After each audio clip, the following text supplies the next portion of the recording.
More drama over President Trump's spending bill. The Senate approved it yesterday, despite concerns about cuts to Medicaid for millions of Americans who rely on it for health care. The House takes it up today, but the path may not be an easy one. Vice President J.D. Vance cast the tie-breaking vote to pass the president's so-called big, beautiful bill through the Senate. Ms. Murkowski. Republican leaders spent hours courting the vote of Alaska Senator Lisa Murkowski. She ultimately backed the bill after securing provisions for her home state. I advocated my state's interests. I will continue to do that. But on the other side of the Capitol, some Republican House members were quick to rain on the Senate's parade. What the Senate did is unconscionable.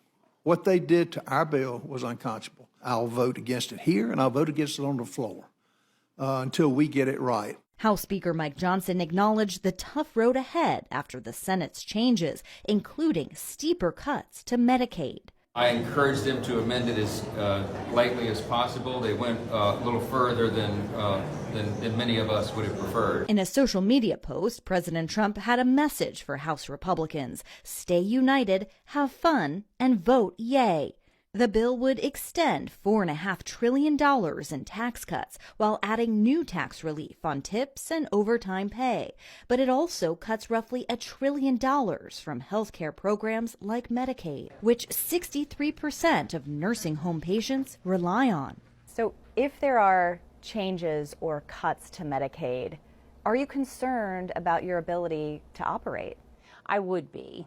Nancy Mason runs a nursing home in Martinsburg, West Virginia. It helps to meet our operational expenses, everything from pharmaceuticals to food to utilities to recruitment of staff and, all of our wages.